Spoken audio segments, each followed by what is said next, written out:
عزیزان گرامی، معزز بہنوں بیٹیوں، اللہ رب العزت قرآن پاک میں فرماتے ہیں کہ وَلَا تَقْفُ مَا لَيْسَ لَكَ بِهِ عِلْمٌ إِنَّ السَّمْعَ وَالْبَصَرَ وَالْفُؤَادَ كُلُّ أُولَئِكَ كَانَ عَنْهُ مَسْئُولًا، کہ اے پیغمبر جس چیز کا آپ کو علم نہیں ہے آپ اس کے پیچھے مت لگیں، جس کا علم نہیں ہے وہ کام نہ کریں، کیونکہ ان السمع والبصر والفؤاد، کان، آنکھیں اور دل، ان میں سے ہر چیز کے بارے میں سوال کیا جائے گا۔ یہ آیت جو ہے سورہ بنی اسرائیل یا سورہ الاسراء میں ہے، اور اس کی تفاسیر میں سے ایک تفسیر یہ ہے کہ انسان کو جس چیز کا علم نہ ہو وہ اس میں اپنی رائے نہ دے، اور صرف وہ بات کرے جس پہ اس کو مہارت حاصل ہو۔ جس میں مہارت حاصل نہیں ہے، جس میں اس کا پختہ علم نہیں ہے، اس میں وہ گفتگو نہ کرے۔ ان چیزوں میں سب سے خطرناک چیز جو ہے وہ دین کے بارے میں گفتگو کرنا ہے اور دین کے مسائل میں اپنی رائے دینا ہے جس کے بارے میں انسان کو علم نہ ہو۔ اور اللہ رب العزت نے قرآن کریم میں اس بارے میں بڑی وضاحت سے فرمایا کہ وَمَا أَرْسَلْنَا مِن قَبْلِكَ إِلَّا رِجَالًا نُوحِي إِلَيْهِمْ فَاسْأَلُوا أَهْلَ الذِّكْرِ إِن كُنتُمْ لَا تَعْلَمُونَ، کہ آپ سے پہلے ہم نے مردوں کو ہی نبی بنا کے بھیجا ہے، اور اگر کسی چیز کا علم نہیں ہے تو وہ اہل ذکر سے یعنی علماء سے اس کے بارے میں سوال کرو، اپنی رائے سے یا اپنی طرف سے کوئی بات کوئی نہ کرے۔ اور یہ بات تو بغیر علم کے فتویٰ دینا، بغیر علم کے مسائل کے اندر گھس جانا اور بغیر علم کے مسائل کو بیان کرنا شروع کر دینا، یہ تو اس وقت ہوگا کہ جس وقت علماء موجود نہیں ہوں گے۔ نبی کریم صلی اللہ علیہ وسلم نے ارشاد فرمایا، جیسا کہ حضرت عبداللہ بن عمرو بن العاص رضی اللہ تعالی عنہما روایت کرتے ہیں کہ رسول اللہ صلی اللہ علیہ وسلم نے فرمایا کہ ان اللہ لا يقبض العلم انتزاعا، کہ اللہ رب العزت علم جو اٹھائیں گے نا ایسے نہیں اٹھائیں گے کہ اچانک کتابیں جو ہے وہ سفید ہو جائیں، ان کے صفحے سفید ہو جائیں، لوگوں کے دماغوں سے علم اٹھا لیا جائے، لیکن ایسے ہوگا کہ وَلَكِنْ يَقْبِضُ الْعِلْمَ بِقَبْضِ الْعُلَمَاءِ، علم ایسے اٹھے گا کہ اللہ رب العزت علماء کو فوت کر دے گا، علماء اس دنیا سے چلے جائیں گے، حَتَّى إِذَا لَمْ يَتْرُكْ عَالِمًا، دنیا میں کسی عالم کو اللہ نہیں رہنے دے گا، سب کو فوت کر دے گا، نئے علماء پیدا نہیں ہوں گے۔ اتخذ الناس رؤوسا جہالا، تو لوگ جو ہے وہ جاہلوں کو آگے کر دیں گے، فسئلوا، ان سے سوال کریں گے تو وہ کیا کریں گے؟ جس کے پاس علم نہیں ہے اس کو کیا کہنا چاہیے؟ مجھے علم نہیں ہے، لیکن وہ کیا کریں گے؟ فافتوا، علم نہ ہونے کے باوجود وہ فتوے دینے لگیں گے، علم نہ ہونے کے باوجود وہ لوگوں سے جو ہے وہ مناظرے کرنے شروع کر دیں گے، علم نہ ہونے کے باوجود وہ لوگوں کو مسائل بتانا شروع کر دیں گے، فضلوا واضلوا، تو وہ خود بھی گمراہ ہوں گے اور لوگوں کو بھی گمراہ کریں گے۔ یہ جامع ترمذی کی صحیح روایت ہے۔ نبی کریم صلی اللہ علیہ وسلم نے فرمایا کہ من افتى بغیر علم، جس نے بغیر علم کے فتویٰ دیا، کان اسمہ علی من افتى، اب جا کے جو عمل کرے گا نا وہ گناہ اس پر نہیں ہے، یہ اس پر ہے جس نے فتویٰ اس کو دیا، اس نے تو یہ سمجھا یہ مسئلہ ہے۔ اب اس کے پاس علم نہیں تھا یا جس کے پاس علم نہ ہو اس کو چاہیے کہ وہ گفتگو نہ کرے، وہ مسائل کے اندر دخل نہ دے۔ یہ خاص طور پر دین کا مسئلہ لوگوں نے ایسا سمجھ لیا کہ ہر بندہ ہی مفتی بنا بیٹھا ہے، ہر بندہ اپنی جگہ پہ جو ہے وہ عالم بنا ہے، ہر بندہ جس کسی میدان سے کسی کا تعلق ہے، ہر شخص جو ہے وہ دین کے معاملے میں وہ خود کفیل ہے۔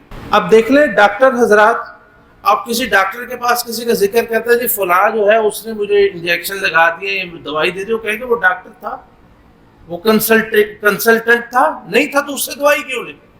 اور خود ڈاکٹر جو ہے وہ مطلب ہر ایک کا الگ الگ شعبہ ہے. جو گردے کا اسپیشلسٹ ہے وہ جگر والے کے کام میں مداخلت نہیں کرے گا. جگر والا جو ہے وہ دل والے کے کام میں مداخلت نہیں کرتا. جو دل والا ہے وہ آنکھوں کا علاج نہیں کرتا. تو اور اسی طرح یعنی دنیا میں کوئی بھی شعبہ ہے, ہر بندہ جو ہے وہ اپنے میدان کا جس میں مہارت رکھتا ہے وہ اسی میں کام کرتا ہے. لیکن ایک دین کا مسئلہ ایک ایسا ہے کہ جس میں ہر بندہ ہی مداخلت کرتا ہے. ہر بندہ. اب دیکھ لیں بڑے بڑے لوگ اس وقت آپ دیکھیں کہ ان کے پاس کوئی علم نہیں ہے, وہ بیٹھے فتوے دے رہے ہوتے ہیں. بڑے بڑے بس ان کے سامنے سپیکر پڑے ہونے چاہیے, یا ان کے سامنے جو ہے وہ کچھ لوگ بیٹھے ہوئے ہوں, بس کیمرہ موجود ہے اور فتووں پہ فتوے جاڑ رہے ہوں. جبکہ اتنا سب سے زیادہ احتیاط جو ہے وہ دین کے مسئلے میں احتیاط ہے. دیکھیں دنیا کسی کی تباہ ہو جائے یہ بھی نقصان ہے, لیکن دین کسی کا تباہ ہو, کسی کی آخرت تباہ ہو جائے یہ سب سے بڑی تباہی ہے. یہ ایسی تباہی ہے کہ جس کا ازالہ ممکن ہی نہیں ہے. اور بعض دفعہ یہ لوگ ایسا نقصان کر بیٹھتے ہیں کہ جس کا ازالہ ممکن ہی نہیں ہوتا. نبی کریم صلی اللہ علیہ وسلم کے زمانے میں آپ نے کچھ لوگوں کو صحابہ کو بھیجا کسی سفر میں, وہ گئے تو رستے میں ایسا ہوا کہ ایک شخص جو ہے اس کے سر میں کوئی بہت بھاری پتھر لگ گیا. اب اس کو اچھا خاصا زخمی ہو گیا. تو بہرحال سفر کر رہا تھا, وہ رات کو سویا, اس کو صبح اٹھا تو نہانے کی ضرورت پڑ گئی, فرض ہو گیا غسل. تو اب اپنے ساتھیوں سے پوچھتا ہے کہ دیکھیں کہ میں تیمم کر لوں, میرے سر میں زخم ہے تو میں غسل نہ کروں, تیمم کر لوں. کہنے لگے نہیں پانی موجود ہے, نہا دو اس سے, تم کیوں تیمم کرو گے. اس نے بیچارے میں پانی سر میں ڈالا, اب وہ زخم تھا دماغ کے اندر چلا گیا, فوت ہو گیا. اب اندازہ کریں کہ شخص کی زندگی تباہ ہو گئی, ختم ہو گیا, فوت ہو گیا. نبی کریم صلی اللہ علیہ وسلم کے پاس آئے لوگ, انہوں نے بتایا جی فلاں شخص نے کہا تھا نہیں جی تجھ پہ پانی ڈالنا ضروری ہے. تو آپ نے فرمایا قتلوہ قتلہم اللہ, ان لوگوں نے اسے قتل کیا, اللہ ان کو برباد کر, ان کو اللہ برباد کر دے, ان لوگوں نے اسے قتل کر دیا ہے, ان لوگوں نے اسے قتل کر دیا. آپ نے فرمایا الا سألوا اذا لم يعلموا, جب پتہ نہیں تھا تو کسی صاحب علم سے پوچھتا, خود رائے دینی کو شروع کر دی یا خود فتوے بازی کو شروع کر دی. فإنما شفاء العی السؤال, جس کے پاس جو ہے وہ کوئی جو ہے وہ علم نہیں ہے تو وہ سوال کرے, علماء سے سوال کرے, اہل علم سے سوال کرے, وہ اسے جواب دے, تو پھر جو ہے وہ اس کے سوال کو اسے جواب مل جاتا. تو دیکھیں ایک بندے کی جان گئی صرف غلط فتوے کی وجہ سے. اور خود دیکھیں کہ نبی کریم صلی اللہ علیہ وسلم سے بڑی ہستی کون سی تھی جن پر وحی نازل ہوتی تھی, صبح شام 23 سال تک وحی نازل ہوتی تھی, لیکن کیا آپ ہر سوال کا جواب ایسے ہی دے دیتے تھے؟ وہ آ کے پوچھتا فوراً جواب دے دیتے تھے؟ ایسا نہیں تھا. آپ دیکھیں گے قرآن کریم میں جا بجا آپ کو یہ چیزیں ملیں گی. یسألونک ماذا احل لهم, وہ آپ سے سوال کرتے ہیں ان کے لیے کیا حلال ہے. قل احل لکم الطیبات, آپ ان کو یہ جواب دے دیجیے. یعنی کہ آپ نے جواب نہیں دیا, اللہ رب العزت کی وحی کا انتظار کیا. جب اللہ نے جواب دیا تو آپ نے ان کو بتا دیا. یسألونک عن الانفال, آپ سے سوال کرتے ہیں مال غنیمت ہے اس کے بارے میں سوال کرتے ہیں. یسألونک عن الخمر والمیسر, یسألونک عن الروح, یعنی کہ کتنے آپ یسألونک ایک قرآن کریم میں آپ پڑھتے جائیں کتنی جگہ پہ آپ کو ملے گا کہ آپ سے یہ سوال کرتے ہیں, آپ سے یہ سوال کرتے ہیں, آپ سے یہ سوال کرتے ہیں, آپ ان کو یہ جواب دیجیے, آپ ان کو یہ بتائیے, آپ ان کو یہ بتائیے. حالانکہ آپ یہ اللہ رب العزت نے آپ کی صرف ذکر فرمائی کہ وما ينطق عن الهوى, کہ پیغمبر جب بات کرتے ہیں تو اپنی خواہش سے بات نہیں کرتے. ان هو الا وحی یوحی, آپ پر وحی نازل ہوتی ہے تو پھر آپ بات کرتے ہیں. اور بہت دفعہ ایسا ہوتا تھا کہ آپ اجتہاد سے بھی اپنی طرف سے گفتگو فرما دیتے تھے. آپ کے پاس پہلے علم ہوتا تھا تو اس کے بارے میں گفتگو فرما دیتے, اگر نہیں ہوتا تھا تو آپ گفتگو نہیں فرماتے تھے. اور بعض دفعہ اگر اس میں کوئی مسئلہ تو اللہ رب العزت فوراً وحی نازل فرما کے اس کی اصلاح فرما دیتے تھے کہ یہ اس کو یہ ایسے نہیں, یہ ایسے. تو یہ اللہ کے رسول علیہ الصلوۃ والسلام اتنی احتیاط کریں. ایک دیکھیں ایک چیز ہے, ایک سوال بندہ آ کے کرتا ہے کہ اللہ کے رسول, اللہ تعالیٰ کے ہاں دنیا میں سب سے اچھی جگہ کون سی ہے, سب سے بری جگہ کون سی ہے؟ تو آپ نے فرمایا مجھے نہیں پتا, جبریل آتے ہیں، میں ان سے پوچھ کے بتاتا ہوں۔ جبریل آئے، انہوں نے کہا کہ میں اللہ رب العزت سے پوچھ کے بتاتا ہوں۔ اللہ رب العزت کے پاس گئے، جواب لے کے آئے وہاں سے کہ اللہ رب العزت فرماتے ہیں کہ احب البقاع الی اللہ مساجدها، کہ اللہ تعالیٰ کے ہاں سب سے پسندیدہ جگہ جو ہے وہ اللہ کی مسجدیں ہیں، اور سب سے زیادہ ناپسندیدہ جگہ جو ہے وہ بازار ہے۔ یعنی آپ کو نہیں پتا تھا، آپ نے نہیں بتایا۔ یہ نہیں کہ بس بات جو ہے وہ ہمارا کیا حال ہوتا ہے، مجلس میں بیٹھے ہوتے ہیں، ایک بندہ سوال کرتا ہے، سارے لا علم لوگ بیٹھے ہوتے ہیں، جاہل بیٹھے ہوتے ہیں، لیکن مجال ہے کو چپ کر جائے۔ ہر بندہ اپنی رائے دینا ضروری سمجھتا ہے۔ یہ بات یاد رکھیں، چاہے دین کا مسئلہ ہے یا دنیا کا مسئلہ ہے، ضروری نہیں ہوتا کہ ہر مسئلے میں یا ہر معاملے میں ہماری کوئی رائے ہو۔ یہ بات یاد رکھیں، ضروری نہیں ہے کہ ہر بات میں ہماری کوئی رائے ہو، اور یہ بھی ضروری نہیں ہے کہ اگر کوئی رائے ہے تو ہم اپنی رائے کا اظہار بھی کریں، یہ بھی ضروری نہیں ہوتا۔ اس لیے خاموشی اختیار کرنی چاہیے، خاص طور پر دین کے مسائل میں۔ صحابہ کرام رضوان، نبی علیہ السلام کا میں نے ذکر کیا آپ کے بعد، صحابہ کتنی احتیاط کرتے تھے۔ عبد الرحمن ابن ابی لیلہ بڑے مشہور تابعی ہیں، ان کی 120 صحابہ سے ملاقات ثابت ہے، 120 صحابہ سے۔ فرماتے ہیں ادرکت 20 و100 من الانصار من اصحاب رسول اللہ صلی اللہ علیہ وسلم۔ فرماتے ہیں کہ میں صرف انصار میں سے، یعنی جو مہاجرین انصار میں سے 120 صحابہ سے میری ملاقات ہوئی ہے، لیکن میں نے دیکھا ہے کہ یسألہ احدہم عن المسألہ فیردها الى هذا وهذا الى هذا۔ ایک مجلس میں کچھ لوگ صحابہ بیٹھے ہوئے ہیں، ایک سے کسی نے مسئلہ پوچھ لیا، وہ کہتا ہے یار یہ ساتھ ان سے پوچھ لیں، آپ بتا دیں جی۔ وہ ساتھ سے کہتا ہے، وہ اگلے سے کہتا ہے یار آپ بتا دیں، وہ دوسرے چوتھے سے کہتا ہے یار آپ بتا دیں، آپ بتا۔ کہتے ہیں وہ مسئلہ گھوم کے پھر پہلے تک آ جاتا، ان میں سے کوئی فتویٰ دینے کی جرات نہیں کرتا تھا، یعنی اتنی احتیاط کرتے تھے۔ اور ہمارے ہاں علماء بیٹھے ہوں، ایک عالم بیٹھے، سارے لوگوں نے کوئی مسئلہ پوچھ لے، مقتدی پہلے تیار بیٹھے ہوتے ہیں جواب دینے کے لیے، یار میں بتا دیتا ہوں تمہیں، لے یہ ہے جواب اس کا، پہلے ہی وہ فتویٰ دینے کے لیے تیار بیٹھے ہوتے ہیں۔ پہلے ہی مفتی حضرات جو ہے وہ تشریف فرما ہوتے ہیں فتویٰ دینے کے لیے، علماء کو کہتے ہیں جو آپ کو آپ نے کیا تکلیف کرنی ہے، ہم خود ہی آپ کو جو ہے نا وہ آپ سے پہلے یہ فتویٰ ہمارے پاس ہی موجود ہے۔ حضرت برا رضی اللہ تعالیٰ عنہ فرماتے ہیں کہ لقد رأیت 300 من اصحاب بدر، فرماتے ہیں میں 300 بدری 300 صحابہ کو سے میں ملا ہوں، ما فیہ من احد الا وَهُوَ يُحِبُّ أَن يَكْفِيَهُ صَاحِبُهُ الْفُتْيَا۔ 300 صحابہ بدری، لیکن کسی سے سوال ہوتا تو سب یہی خواہش کرتے کہ وہ دوسرا ہی جواب دیتے، مجھے بولنا ہی نہ پڑے اس میں سے۔ یعنی اتنا وہ یہ صحابہ جو اللہ کے رسول علیہ السلام کے ساتھ ہیں، اتنی احتیاط کیا کرتے تھے۔ حضرت عبداللہ ابن مسعود رضی اللہ تعالیٰ عنہ، ایک دفعہ حدیث کی بہت ساری کتابوں میں آتا ہے، لیکن جو میں بیان کرنے لگا ہوں وہ سنن ترمذی میں، اور شیخ البانی نے اس روایت کو صحیح قرار دیا ہے۔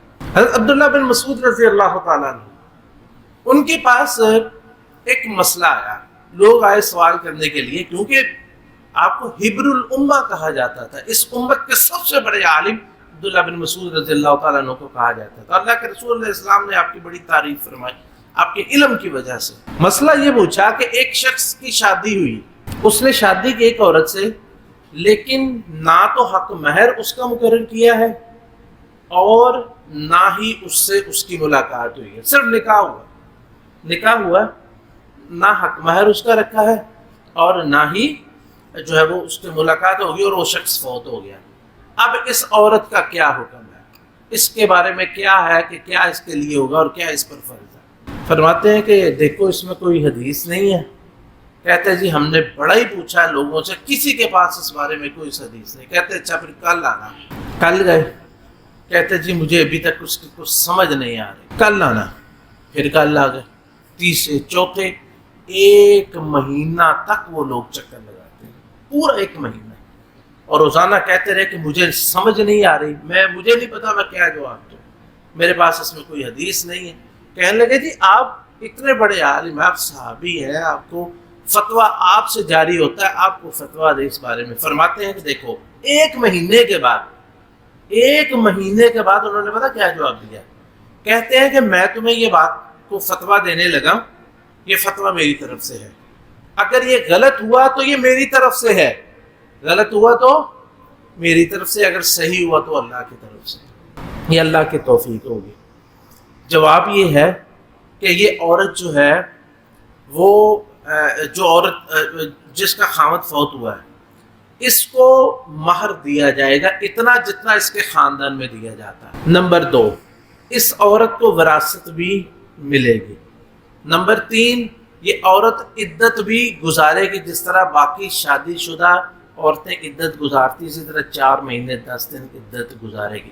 یہ تینوں احکام اس کے لیے، یہ میرا یہ خیال ہے، میرا یہ خیال ہے۔ تو ماکل رضی اللہ تعالیٰ نے، ایک صحابی اچانک کھڑے ہوئے، کہنے لگے کہ مجھے یاد آ گیا کہ اللہ کے رسول علیہ السلام کے پاس ایک عورت بروہ بنت واشق اس کا نام تھا، اس کے بارے میں یہی سوال کیا گیا تھا، تو انہوں نے یہی جواب دیا تھا بعینہ جو آپ نے جواب دیا۔ عبداللہ بن مسعود کھڑے ہو گئے، اللہ اکبر اللہ اکبر اللہ اکبر، اتنا خوش ہوئے، اللہ کی تکبیریں پڑھنے لگے کہ اللہ کا شکر ہے کہ میرا جواب جو ہے وہ اللہ کے رسول علیہ السلام کے موافق ہے۔ 1 مہینہ تک آپ سے سوال کیا جاتا ہے، اور پھر آپ نے یہ جواب دیا اور ساتھ کی وضاحت کی کہ اگر یہ درست ہوا تو اللہ کی طرف سے، غلط ہے تو یہ میرا قصور ہے، اس میں دین کا کوئی قصور نہیں ہے۔ اور پھر فرمایا کرتے تھے من افتا عن کل ما یسأل عنہ فہو مجنون، کہ جو شخص ہر سوال کا جواب دیتا ہے نا وہ پاگل ہوتا ہے، وہ عالم نہیں ہے کہ جو سوال ہوا وہ اس کا جواب دے دے۔ عطاء ابن الصائب تابعی ہیں، بیان کرتے ہیں، کہتے ہیں کہ ادرکت اقواما یسأل احدہم عن الشیء فتکلم وهو یرعد۔ یہ تابعی ہیں، کہتے ہیں کہ میں نے لوگوں کو دیکھا ہے، میں نے علماء کو دیکھا ہے۔ ایک تابعی نے کن علماء کو دیکھا ہوگا؟ ایک تابعی نے کن علماء کو دیکھا ہوگا؟ ظاہر بات وہ صحابہ ہوں گے، یہ کبار تابعین ہوتے ہیں۔ فرماتے ہیں کہ ان سے مسئلہ پوچھا جاتا، جواب دیتے ہوئے ان کی کیفیت یہ ہوتی کہ ان کا جسم کانپ رہا ہوتا تھا، جواب دیتے ہوئے ان کی یہ کیفیت ہوتی کہ ان کا جسم کانپ رہا ہوتا تھا۔ اور ہمارا حال کیا ہے؟ ہم دین کے بارے میں بات کرنے میں ذرا نہیں جھجکتے، اور علماء جو ہے اگر کوئی عالم بولتا ہے تو ہم اس کے آگے کھڑے ہو جاتے ہیں، اس سے مناظرے شروع کر دیتے ہیں، اس کے آگے کھڑے شروع ہو جاتے ہیں، اس سے مناظرہ شروع کر دیتے ہیں اور اس کو جواب دینا شروع ہو جاتے ہیں۔ اتنی ہماری جرأت ہے دین کے بارے میں بات کرنے کی، اتنی ہمارے اندر جرأت آ گئی ہے، اور لوگوں کا، اور خاص طور پر یہ خواتین میں یہ معاملہ جو ہے وہ اس حد تک ہے، کسی سے پوچھے نا آپ کی بیٹی، آپ کی بہن، آپ کی بیوی، ان کے بارے میں کوئی سوال کیا جائے، ہاں جی انہوں نے ترجمہ پڑھا ہوا ہے تو مسئلے بھی کر لیندی ہے نال۔ ان کا جواب کیا ہوتا ہے؟ ترجمہ پڑھیا ہوا ہے تو نال مسئلے بھی کر لیندی ہے۔ یعنی مسئلے کرنا ان کے ہاں ایسے ہی ہے جیسے عید الاضحیٰ پہ قربانی کرنا ہے۔ ہر موچی، ہر نائی، ہر مزدور، اس کے ہاتھ میں ایک چھری ہونی چاہیے، ایک بغدہ، ایک چھرا ہونا چاہیے، ایک مڈی ہونی چاہیے، اور گندے کپڑے ہونے چاہیے، لہذا کسائی تیار، اب جو مرضی سے کروا لو، بیڑا غرق ہر چیز کا کر کے رکھ دے گا۔ اسی طرح لوگوں کا حال ہے، چند کتابیں پڑھ لی ہیں، ترجمہ پڑھ لی ہیں، تھوڑا بسا تو فتویٰ دینے کے لیے تیار ہو جاتے ہیں۔ اور میرے بھائیوں، کیا آپ یہ بھی یاد رکھیں کہ ہر وہ شخص جو کسی مدرسے سے پڑھا ہوتا ہے وہ مفتی نہیں ہوتا۔ ہر شخص یہ نہیں کہ وہ مدرسے سے پڑھا ہے، تو یہاں تو وہ بھی شخص جو مدرسے سے پڑھے، صرف قرآن کریم حفظ کیا ہے، یہ صرف جو ہے وہ سنا کے وہ فتوے دینا شروع کر دیتے ہیں۔ آپ نے کبھی ہم سے سنا ہے کہ میں مفتی ہوں؟ میری زندگی الحمدللہ 50 سال زندگی ہو گئی ہے، اور 15 سال کی عمر سے پڑھنا شروع کیا، 35 سال اس میدان میں گزر گئے، لیکن ہم سے آج کو کہہ دے فتویٰ لکھ کے دے، ہم نے آج تک کبھی فتویٰ جاری کیا؟ کہیں آپ نے دیکھا یہ دارالافتاء ہو کو فتویٰ لینے کے لیے آیا ہو، ہم اس کو فتویٰ لکھ کے دے دیں؟ کبھی ہم فتویٰ لکھ کے نہیں دیتے، ہم کہتے ہیں جی فلاں ادارے میں چلے جائے، وہاں دارالافتاء ہے، ہاں مسئلہ زبانی پوچھنا ہے، اگر ہمارے علم میں ہے تو بتا دیں گے، نہیں علم میں تو کہتے ہیں کہ جا کے آپ مفتی حضرات سے پوچھیں جو اصحاب فتویٰ ہے، یہ ان کا کام ہے۔ یہ نہیں کہ ہر یعنی ہر عالم بھی مفتی نہیں ہوتا، ہر خطیب، ہر امام بھی مفتی نہیں ہوتا۔ چیز ہے کہ ہر بندہ اٹھ کے فتویٰ دینا شروع کر دے اور ہر بندہ جو ہے وہ اٹھ کے بات کرنا شروع کر دے۔ امام مالک رحمۃ اللہ علیہ جن کے بارے میں آتا ہے کہ ایک حدیث نبی علیہ السلام نے فرمایا تھا کہ ایک وقت آئے گا کہ لوگ اپنی اونٹنیوں کو دبلا کر دیں گے مدینہ کے عالم کے پاس سوال کرنے کے لیے اور مدینہ کے عالم سے علم حاصل کرنے کے لیے۔ یہ ایک حدیث ہے، اس کے بارے میں علماء کہتے ہیں کہ اس سے مراد امام مالک رحمۃ اللہ علیہ تھے۔ امام مالک جنہیں جو ہے وہ محدث اور عالم المدینہ اور ان کے بارے میں کیا کیا القاب ہیں۔ امام مالک رحمۃ اللہ علیہ ایک بندہ مراکش سے سفر کر کے آتا ہے، اسے لوگوں نے بھیجا جاؤ یہ مسئلہ امام مالک سے پوچھ کے آؤ۔ مغرب سے وہ چلا، مراکش سے، جسے موراکو بھی اس وقت ایک مراکش میں کہتے ہیں، موراکو، بڑا لمبا سفر کر کے وہ مدینہ پہنچا۔ آ کے امام صاحب سے پوچھتا ہے، امام صاحب لوگوں نے مجھے یہ مسئلہ پوچھنے کے لیے بھیجا ہے۔ فرماتے ہیں یہ مسئلہ ہمیں کبھی پیش نہیں آیا، لہذا مجھے نہیں پتا اس کا کیا جواب ہے، میں سوچوں گا اس بارے میں۔ اگلے دن آیا، سواری تیار کی اور واپسی کے سفر کے لیے تیار ہو گئے۔ کہنے لگے امام صاحب آپ نے آج کیا کہا تھا، مجھے بتائیں، میں نے سفر کرنا ہے۔ امام صاحب کہتے ہیں جی مجھے علم نہیں ہے۔ وہ کہتا ہے جی مجھے لوگوں نے اتنی دور سے بھیجا آپ سے پوچھنے کے لیے، میں ان کو کیا جواب دوں؟ کہتے ہیں ان کو جا کے جواب دے دو کہ مالک کو اس کا جواب ہی نہیں آتا، مالک کو پتہ ہی نہیں۔ امام مالک رحمۃ اللہ علیہ، موطا امام مالک لکھنے والے، فرماتے ہیں کہ ان کو جا کے بتا دو، مجھے نہیں پتا۔ حیثم بن جمیل فرماتے ہیں کہ میں امام مالک کے پاس بیٹھا، آپ سے 48 سوال کیے گئے ایک مجلس میں۔ کتنے؟ 48 سوال کیے گئے، جن میں سے 32 سوالوں کے جواب میں آپ نے کہا جی مجھے پتہ ہی نہیں، لا ادری، میرے علم میں نہیں، مجھے نہیں پتا۔ بڑی مثالیں ہیں کہ علماء کس طرح جو ہے وہ صحابہ کرام، تابعین اور بڑے بڑے علماء جو ہے وہ جواب دینے میں کس قدر جو ہے وہ احتیاط کیا کرتے تھے۔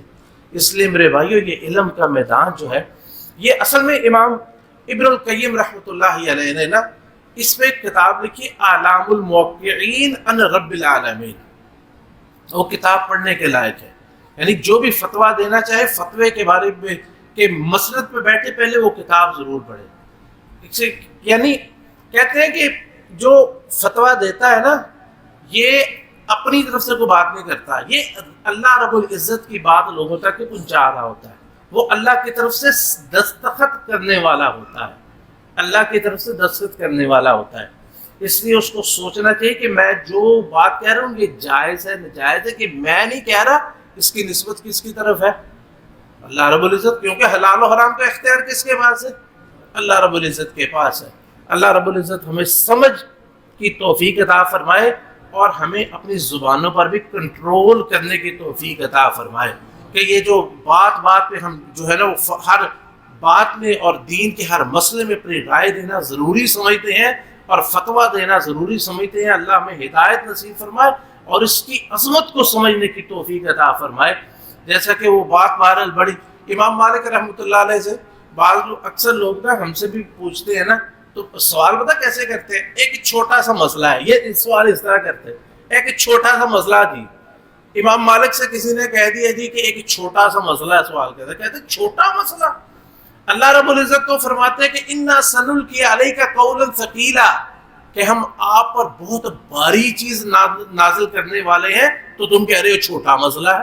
دین کا کوئی مسئلہ چھوٹا نہیں ہوتا۔ اس لیے سوال کرتے ہوئے یہ جو لوگ کرتے ہیں نا کہ چھوٹا سا مسئلہ بتا دیں، یہ چھوٹا سا ہی تو مسئلہ ہے، کوئی دین کا مسئلہ چھوٹا نہیں ہوتا۔ لہذا احتیاط کریں، اپنے دائرے کے اندر رہیں، اپنے معاملات کو دیکھیں، یہ نہیں کہ ہر معاملے میں جو ہے وہ مداخلت ضروری۔ اللہ تعالیٰ ہمیں ہدایت نصیب فرمائے اور سیدھے رستے پہ چلنے کی توفیق نصیب فرمائے۔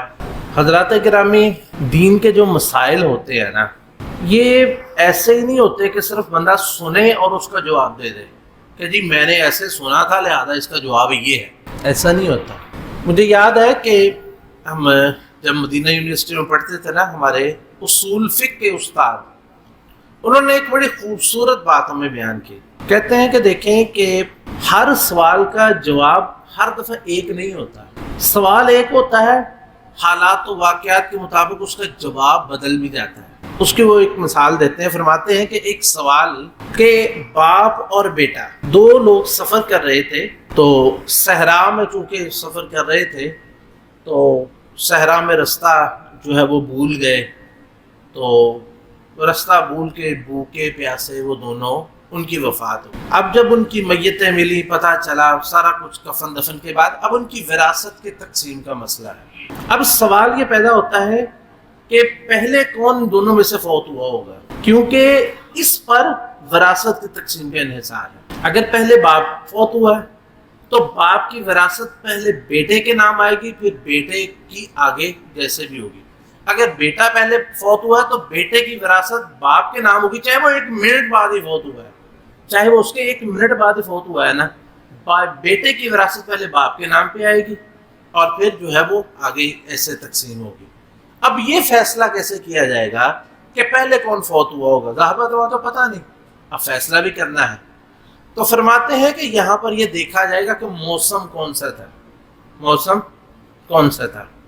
اگر گرمیوں کا موسم تھا تو پہلے خیال یہ ہے کہ بیٹا فوت ہوا ہوگا، کیونکہ جوان بندہ جو ہے وہ گرمی برداشت نہیں کر سکتا، وہ لہذا وہ گرمی کی وجہ سے پہلے فوت ہو گیا۔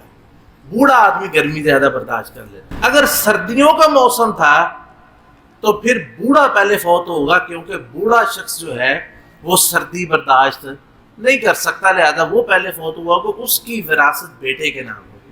اب دیکھیں سوال ایک ہے لیکن جواب مختلف ہے کنڈیشنز کے اعتبار سے، کہ پہلے کس کے بارے میں یہ تصور کیا جائے گا، پہلے کون فوت ہوا ہوگا اور بعد میں کون فوت ہوا ہوگا۔ تو اس بارے میں بہت سی مثال کا اسی طرح دیکھیں، مثال ایک چیز ہے کہ حکم ایک عام ایک اصول ہے کہ الامر للوجوب، کہ حکم جو ہے یہ وجوب کے لیے ہوتا ہے۔ حکم جو ہے کسی کو حکم دیا جائے تو مطلب یہ کام ضرور کرو، لیکن ہر دفعہ حکم وجوب کے لیے نہیں ہوتا، یہ عالم نے فیصلہ کرنا ہوتا ہے کہ یہاں پہ حکم کس کے لیے ہے۔ بعض دفعہ یہ وجوب کے لیے ہوتا ہے، یعنی ضروری کے لیے ہوتا ہے، اور بعض دفعہ یہ استحباب کے لیے ہوتا ہے کہ اگر کر لو تو یہ بہتر ہے، اور بعض دفعہ استحباب بھی نہیں، صرف جواز کے لیے ہوتا ہے۔ جس طرح اللہ تعالیٰ فرماتے ہیں کہ وَإِذَا حَلَلْتُمْ فَاصْطَادُوا، جب تم حلال ہو جاؤ یعنی حج مکمل کر لو تو پھر شکار کرو، پھر شکار یہ ترجمہ کیا کیا جائے گا، پھر شکار کر لو۔ تو یہاں پہ امر ہے لیکن یہ امر جواز کے لیے ہے، کہ جائز ہے تمہارے لیے کہ شکار کرو۔ اگر ہم کہیں کہ نہیں جی امر ہر جگہ پہ وجوب کے لیے ہے، تو عام آدمی کو کہے گا نہیں جی جو ہے وہ حج کرنے کے بعد شکار کرنا واجب ہے، پھر وہ یہی کہے گا نا کہ جو ہے وہ حج کرنے کے بعد شکار کرنا ضروری ہے۔ تو یہ چیز ہم نے دیکھی ہے کہ جتنے کوئی صاحب علم ہوتے ہیں نا، اتنا ہی وہ مسائل میں جیسے ہم نے ذکر کیا وہ اتنا احتیاط کرتے ہیں۔ مثلا ہم جب مدینہ یونیورسٹی میں پڑھتے تھے نا، پہلا سال تھا ہمارا، تو ہمارے لیے انہوں نے ایک ٹور مدینہ کا داخلی ٹور جو ہے نا وہ ہمارے لیے ترتیب دیا کہ آپ کو مدینہ کا تعارف کروایا جائے۔ تو مدینہ میں ہمارے جو استاد تھے سارے مدینہ کے تھے اور وہ ہر چیز کو سمجھتے تھے، جانتے تھے، لیکن اس کے لیے انہوں نے کس بندے کا انتخاب کیا جو ہماری رہنمائی کرے؟ اس بندے کا انتخاب کیا وہ استاد جامعہ کے جنہوں نے مدینہ کے فضائل کے بارے میں جتنی احادیث آتی ہے نا اس کے بارے میں انہوں نے پی ایچ ڈی کی ہوئی تھی، یعنی الاحادیث الواردہ فی فضائل المدینہ۔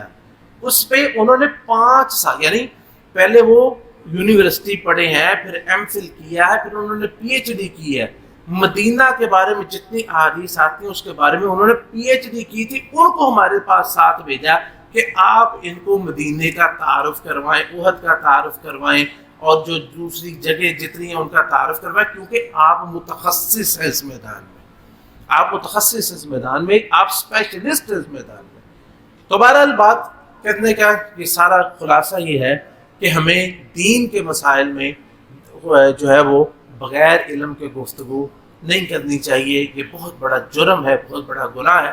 اللہ تعالیٰ ہمیں توفیق نصیب فرمائے کہ جس کا کام اسی کو ساجے اور کرے تو ٹھینگا باجے، دوسرا بندہ کسی معاملے میں مداخلت کرتا ہے تو ہمیشہ وہ معاملے کو خراب ہی کرتا ہے۔ اللہ تعالی ہمیں اپنی حدود میں رہنے کی توفیق نصیب فرمائے اور اہل علم سے رہنمائی لینے کی توفیق عطا فرمائے۔